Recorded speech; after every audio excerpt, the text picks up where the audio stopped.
Shabbat Shalom, nos volvemos a ver en esta oportunidad para continuar caminando Génesis, Bereshit, en el principio.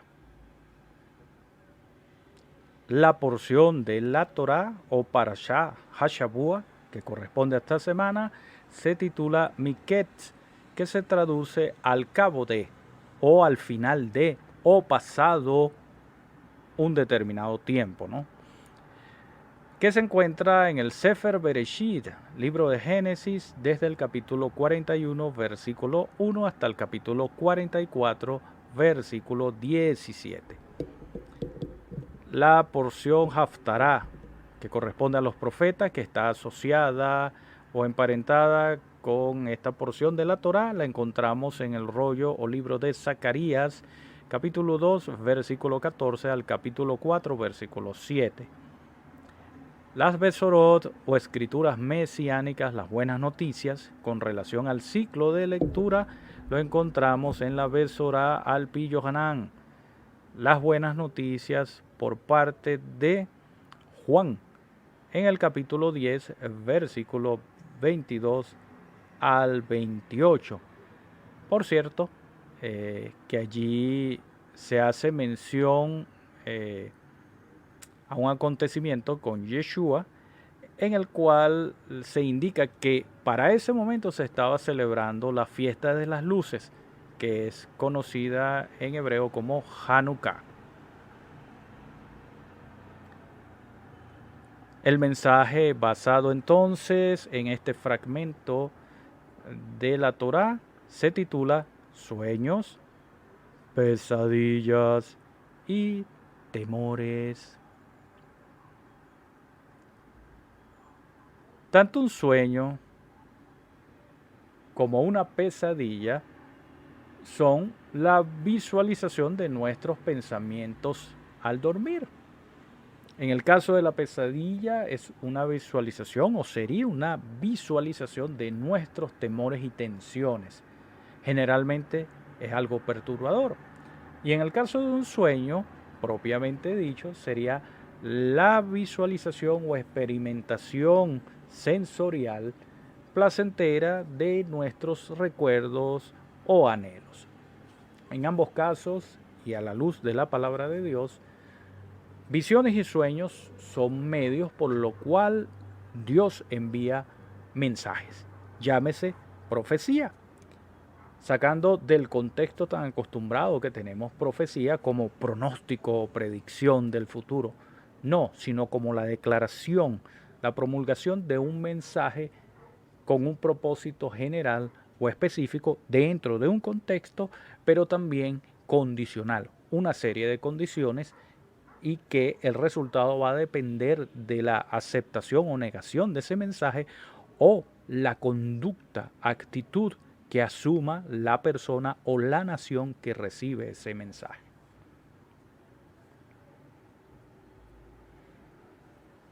El personaje que sigue dentro de esta historia, los problemas de Joseph, su pesadilla propiamente dicha, viene desde hace algún tiempo, con sus primeros sueños, y en la parashá anterior finalizaba con los sueños de unos compañeros de cárcel, como era el copero del faraón y el panadero del faraón, los cuales tienen unos sueños relacionados con los productos o el trabajo que ellos hacían. Ya sabemos que el que tuvo un resultado favorable fue el copero, pero el copero se olvidó de José, se olvidó de su pedido que le dijo, habla bien por mí delante de Faraón. Por lo tanto, su encierro, su pesadilla, el de Joseph, no tiene un despertar propiamente dicho, sino que continúa. Pero hay una pesadilla, o más bien dos, que tienen un despertar abrupto y prolongado. El faraón de Egipto de ese momento sueña primero con unas vacas y luego con unas espigas. Curiosamente, las vacas en los jeroglíficos egipcios simbolizan años. El efecto de esta pesadilla continúa, así como la pesadilla de José, porque José sigue en la cárcel. Pero paralelamente a este suceso, nadie le puede interpretar a Faraón estos dos sueños o estas dos pesadillas de una manera satisfactoria para él. Ni los astros le eran propicios, ni el mensajero de los arcanos, en fin, todos aquellos personajes prominentes en esas artes y oficios de la adivinación, de la interpretación, etcétera, etcétera, pudieron satisfacer con su respuesta al faraón. Es así, entonces, que el copero, dada la situación, se acuerda de su pecado, se acuerda de José y que no habló bien de él. Se acuerda y se lo menciona a Faraón. Entonces así José nuevamente sale a la escena por causa de estos dos sueños. Curioso entonces, porque dos sueños hace que sus hermanos lo quieran matar y en el menos malo de los casos lo venden como esclavo. Dos sueños le dan la esperanza de que lo saquen de la cárcel, pero el copero se olvida de él y no habla bien delante de Faraón. Y ahora dos sueños, dos pesadillas de Faraón los van a sacar de la cárcel. Aquí puede verse la ilustración de lo que Rab Shaul, conocido cristianamente como Pablo, le dice a los de la congregación de Tesalónica en su primera carta. En el capítulo 4, versículos 13 al 17. Hermanos, no queremos que ignoren lo que va a pasar con los que ya han muerto, para que no se entristezcan como esos otros que no tienen esperanza. ¿Acaso no creemos que Yeshua murió y resucitó? Así también Dios resucitará con Yeshua a los que han muerto en unión con él. Conforme a lo dicho por el Señor, afirmamos que nosotros, los que estemos vivos y hayamos quedado hasta la venida del Señor, de ninguna manera nos adelantaremos a los que hayan muerto. El Señor mismo descenderá del cielo con voz de mando, con voz de arcángel y con trompeta de Dios, y los muertos en Mashiach resucitarán primero. Luego, los que estemos vivos, los que hayamos quedado, seremos arrebatados junto con ellos en las nubes para encontrarnos con el Señor en el aire, y así estaremos con el Señor para siempre. Aquí Shaul le dice esto a los tesalonicenses para que no se entristecieran por aquellos que habían muerto aún antes de que llegara el Señor Yeshua, así como también en los momentos tan difíciles que estaban pasando. Debemos tener en cuenta que en ese primer siglo se esperaba la redención final y la venida del Señor de una manera inmediata. Entonces Pablo se los está diciendo para que no estuvieran como los otros, o sea, sin esperanza, aquellos que no creyeron en el Mesías ni en su obra redentora. José, aunque estaba vivo, era como un muerto, porque estaba en un hoyo sin salida, si bien prosperaba dentro de ese hoyo. Y tal como lo dice Shaul en este texto que ya citamos y leímos, José fue sacado, casi arrebatado de la cárcel, porque Paró lo mandó a sacar inmediatamente, intempestivamente, y fue transformado. Fue afeitado, fue cambiado de ropas y fue llevado directamente a su presencia. Nosotros, de alguna manera, estamos en este mundo y abrigamos esa esperanza. Soñamos ese momento y hecho sublime solemne y maravilloso del regreso de Yeshua, que vendrá a reinar, y que en ese momento de su regreso, bien sea si ya estamos dormidos, seremos resucitados, y si estamos vivos, seremos arrebatados juntos para encontrarnos en las nubes, transformados en un abrir y cerrar de ojos. Así que mantengamos la esperanza. José, vemos que la mantuvo. Pero también podemos darnos cuenta que José, si bien reconoce la gloria y el favor al Eterno en lo que va a hacer, o sea, la interpretación que Faraón le está pidiendo de sus sueños, también él está preparado para responder a las preguntas del Faraón. Y es así que hasta le asesora y le presenta un plan. José, da a entender que aunque quiere salir de la cárcel, quiere ser liberado porque es inocente, no anduvo cruzado de brazos, porque si no, no hubiese podido responder y asesorar al faraón, porque una cosa es la interpretación de los sueños, lo cual implica revelación y discernimiento, y otra haber podido dar el consejo adecuado y el plan pertinente. Entonces, aprovechemos las oportunidades en las que a veces estamos aparentemente detenidos. Aprovechemos también los aparentes y hasta los reales tropiezos para prepararnos previamente a los acontecimientos. Y esa es una de las razones y propósitos de la profecía, la declaración de una información previa acerca de un acontecimiento para que nos preparemos para asumirlo o enfrentarlo con éxito. Después de esto, como consecuencia, José seguía siendo transformado y vindicado. Se le nombra virrey, se le da el anillo con el sello de Faraón, se le cambia el nombre, se le da esposa y tiene hijos. Prácticamente es una restauración plena y completa, y casi en un abrir y cerrar de ojos.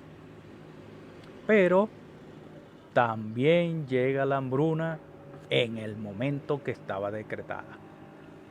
No hubo cambio alguno, solo que previamente hicieron lo que tenían que hacer y estaban preparados. ¿Todo bien entonces? Pues no, esto se pone más interesante, pues esta catástrofe no afectaba solo a Egipto, sino a toda la tierra de entonces. ¿Por qué? Bien, para que así los hermanos de José bajaran a buscar comida.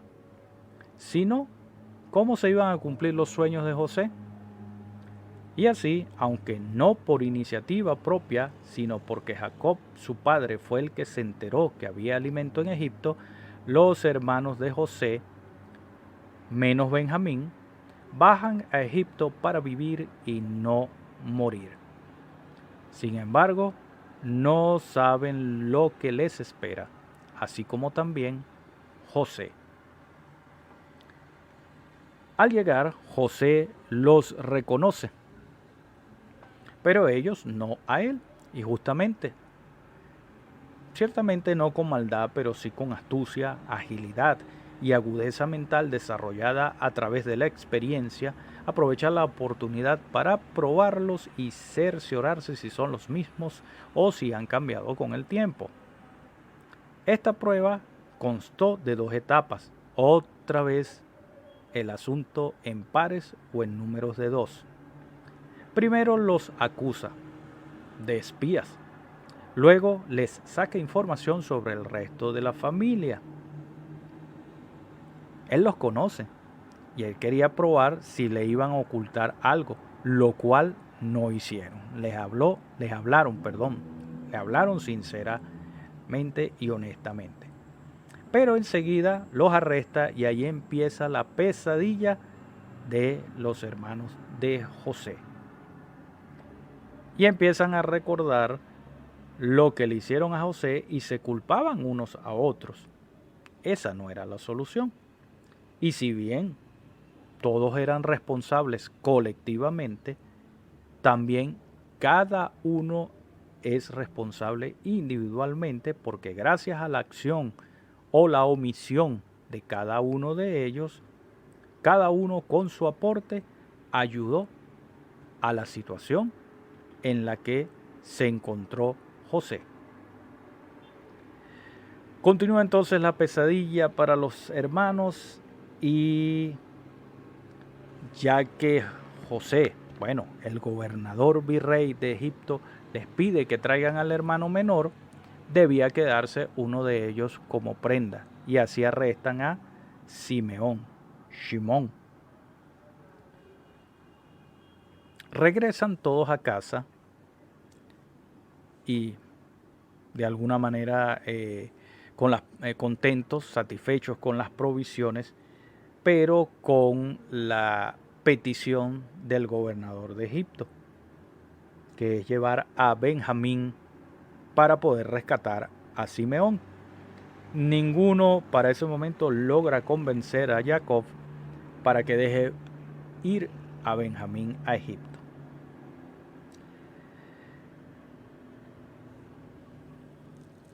Pero cuando se acaba la comida y deben descender de nuevo a Egipto, los hermanos le indican lo que el gobernador había dicho, que no podían bajar sin llevar a Benjamín. Rubén le hace la propuesta a Jacob de que se haría responsable, sin embargo Jacob no se convence, pero Yehudá luego se levanta y se hace responsable, toma la responsabilidad y indica que asumirá la culpabilidad si le pasaba algo a Benjamín. Por lo cual Jacob accede. Ahora, ¿por qué sí accedió Jacob a la petición de Yehudá y no la de Rubén, el primogénito? Quizás no está tan asociado con el asunto de que Rubén ya no era el primogénito, por decirlo así, como hay algunos comentarios. No, sino que Yehudá sabía lo que es perder hijos, porque había perdido 2. Y de alguna manera, si le pasaba algo a Benjamín, Jacob también estaba perdiendo 2 hijos. A Yosef, porque no sabía que él seguía vivo, para él estaba muerto de acuerdo al complot de estos hermanos. Y Benjamín, si lo perdía, ya iba a perder 2 hijos. Entonces Yehudá sí logra convencerlo porque él perdió 2 hijos ya y sabe lo que es eso.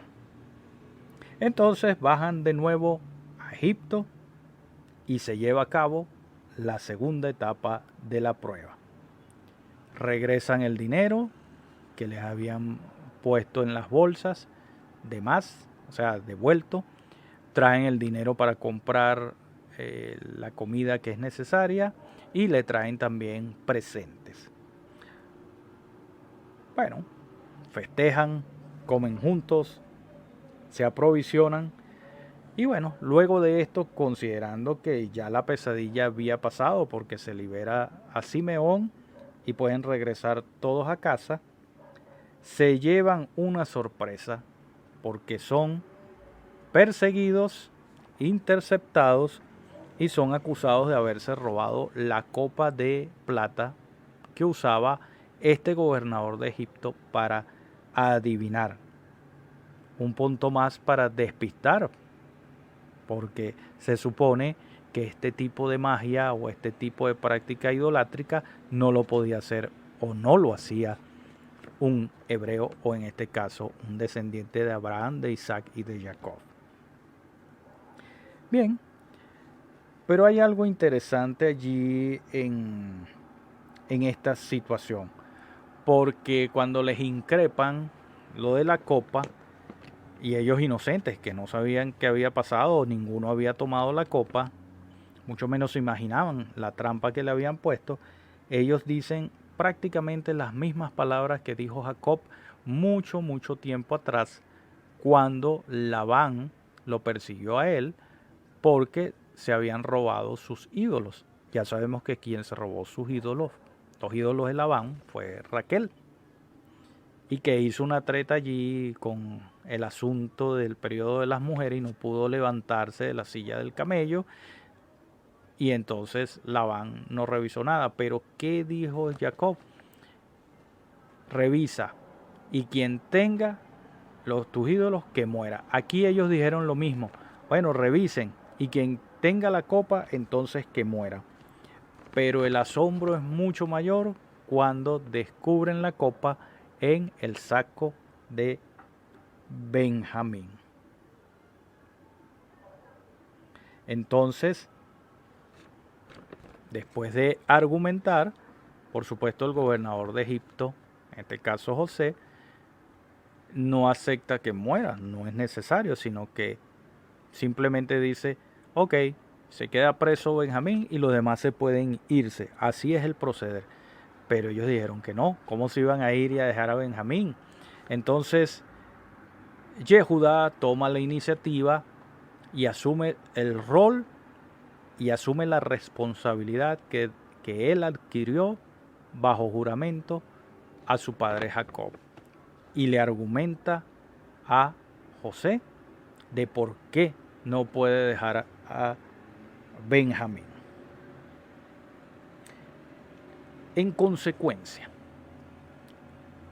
tanto en la primera prueba, en el primer encuentro, como en esta segunda prueba o segundo encuentro, vemos también en esta porción de la palabra que José estaba bastante cargado emocional y sentimentalmente, y ya le costaba mantenerse ecuánime y elocuente.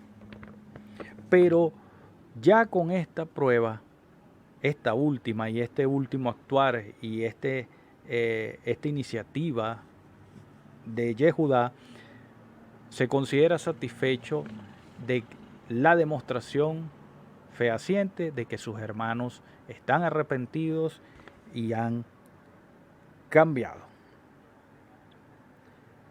Y así José, bastante conmovido, no aguanta más, y así se les da a conocer, se les revela a sus hermanos. Por muchos años ellos habían vivido ocultando su engaño a Jacob, siendo un secreto tan completo y cerrado que casi se puede inferir que Jacob se culpaba a sí mismo por la pérdida de José, aunque el pecado lo cometieron fueron sus propios hijos. Y estos, aún viendo el sufrimiento de su padre, seguían manteniendo su conspiración en silencio, prolongando así más el pesar de Jacob. Pero hubo un testigo más de este hecho, cuando le hicieron toda esa maldad a José. Y ese fue y es Dios mismo, el Eterno, que está presente en todo lugar, de lo cual ninguno puede escapar. Tal es así que Judá se dio cuenta porque precisamente en esta porción, en el capítulo 44, versículo 16 de Génesis, él declara: Dios ha hallado la maldad de sus siervos. Hasta ese momento de su vida, delante de José, fueron perseguidos por sus sentimientos, temores, y prácticamente se les convirtió en una pesadilla real, hasta que reconocieron, confesaron y así fueron restaurados.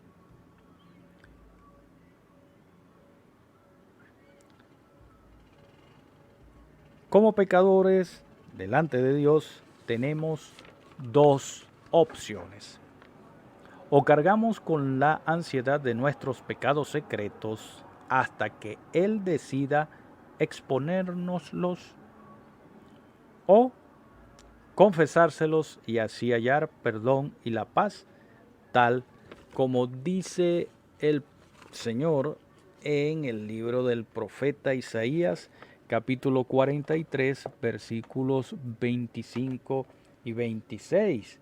Yo soy el que borro tus rebeliones por amor de mí, y no me acordaré de tus pecados. Hazme acordar, entremos en juicio juntamente. Habla tú para justificarte. Así como también lo dicho por el apóstol Juan en su primera carta, capítulo 1, versículo 9. Si confesamos nuestros pecados, Él es fiel y justo para perdonar nuestros pecados y limpiarnos de toda maldad. Y como se dijo al principio, las pesadillas son la visualización de nuestros temores. Y cuando estos temores se convierten en realidad, hasta decimos que son nuestra peor pesadilla. José, por una buena etapa de su vida, sus sueños, o más bien el trayecto o proceso para que se hiciesen realidad, fueron primero pesadillas. Sus hermanos vivían secretamente dicha pesadilla, y se les hizo evidente cuando José los probó en esas 2 etapas. Caben las siguientes preguntas. ¿Cuál es tu peor pesadilla? ¿Cuáles son tus más profundos temores? No nos engañemos pensando que nuestros miedos permanecerán en secreto. Dios nos ama demasiado como para dejar estos secretos ocultos en nuestro corazón. Nuestros secretos son conocidos y nuestra vida está predestinada para enfrentar a nuestros peores miedos. ¿Cómo podemos prepararnos para un momento así? Los hermanos de José se prepararon mediante la confesión y el arrepentimiento del mal que causaron a su padre y por ende a José. Podemos afrontarlo siendo honestos y entregando todos nuestros temores a Dios. Así que pregúntate, ¿estás listo para enfrentar el reto? Enfrentar nuestros temores también es caminar el camino de la redención. Shabbat Shalom. Ad Pa'an Hapa'ah Nitrae. Hasta la próxima. Nos volveremos a ver en un próximo trayecto.